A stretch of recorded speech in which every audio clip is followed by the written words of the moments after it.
भारतीय वाल्मीकि धर्म समाज के राष्ट्रीय मुख्य संचालक लल्ला बाबू द्रविड़ ने सिविल लाइन्स में प्रेस वार्ता कर नगर निगम अधिकारियों पर गंभीर आरोप लगाए। उन्होंने कहा कि वे एक सामाजिक और धार्मिक संगठन का संचालन करते हैं जो देश के 18 राज्यों में कार्यरत है। उन्होंने नगर निगम में अपनी सेवा के दौरान भी संगठन से जुड़कर समाज के हित में कार्य किया है। लल्ला बाबू द्रविड़ ने स्पष्ट किया कि सेवानिवृत्त होने के बाद उनका किसी भी पार्क या शौचालय से कोई संबंध नहीं है। यदि वे कभी किसी पार्क में बैठकर संगठन की मीटिंग करते हैं तो यह पार्क पर कब्जा नहीं माना जा सकता।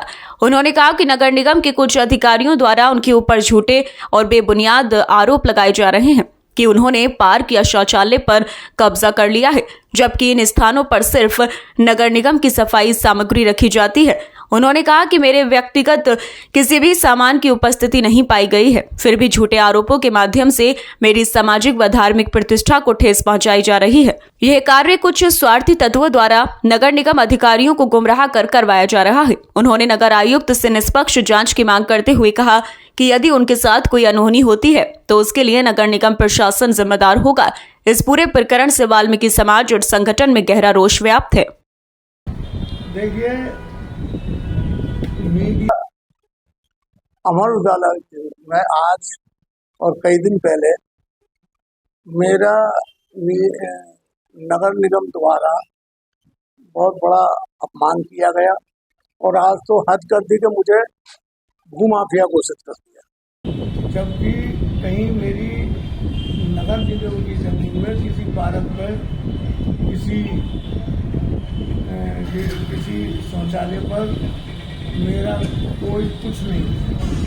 कहीं कह रहे हैं कि ठेले खड़े हैं कूड़े के, तो अगर सफाई कर्मचारी ने कूड़े के ठेले पार्क में खड़ा कर दिया तो वो शहर की सफाई करती तो खड़ा होगा। वो नगर निगम के होते हैं, नगर निगम देती है। दूसरा, अगर मान लो कहीं शौचालय पर कुर्सी डाल के थोड़ी बहुत देर उसका निरीक्षण करने मैं अपनी पत्नी के साथ जाऊँ तो उस जगह को कह रहे हैं कि वहाँ पशुपालन हो रहा है। तो अगर पशुपालन हो रहा, गाय होती तो गौशाला पहुँचा देते, भैंस होती कहानी हौद पहुँचा देते। जब तुम पागल गधे तक पकड़ लेते हो, पागल कुत्ते पकड़ लेते हो, तो उन जानवरों को क्यों नहीं जब्त किया जाए? अब रही वो कह रहे हैं कि वहाँ झांगनपुर में चारा भी था, वहाँ पड़ोस में लोग रहते हैं, मेरा वहाँ चौकीदारा तो है नहीं, किसी डाल लिया होगा। अगर मेरे पशु वहाँ पर रहे तो उन्होंने जब्त क्यों नहीं किए? ये कार्रवाई एक दबाव बनाने के लिए यहाँ तक है। मुझे अधिकारी डॉन कहते हुए जबकि मैं एक बहुत शरीफ और सही आदमी हूँ। मुझे अगर डॉन बनाया तो नगर निगम ने बनाया और यूँ बनाया है कि मुझे अतिक्रमण में भेज के लोगों के अतिक्रमण हटवाए हैं।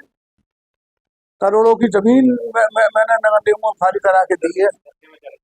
रस्ते में रहा हूँ मैं क्यों वो करूँगा? अच्छा, जब परमात्मा मुझे खुद ही दे दिया है तो मैं बेईमानी क्यों करूँगा? और एक बात और बतलाऊँ आपके चैनल के माध्यम से, कोई आज मुझे 10 रुपए को नहीं दलाली करी होगी। जो मेरे पास आते हैं, जो फरियादी वो लेके मेरी कौम के, उन्हें खाने, चाय, पानी की सबकी व्यवस्था मैं अपनी जेब से करता हूँ। मैं चंदा तक नहीं लेता। और एक ऐसे इंसान को ये माफिया बता रहे हैं, ये मेरे बहुत बड़ा अपमान हुआ है मेरा, और इससे मैं आहत हूँ, मेरा परिवार आहत है। शायद हो सकता है कि मैं कुछ भी कर सकता हूँ या मेरे साथ में ये लोग कुछ करा सकते हैं, ये तो मुझे अपने प्राण भी ठीक नहीं।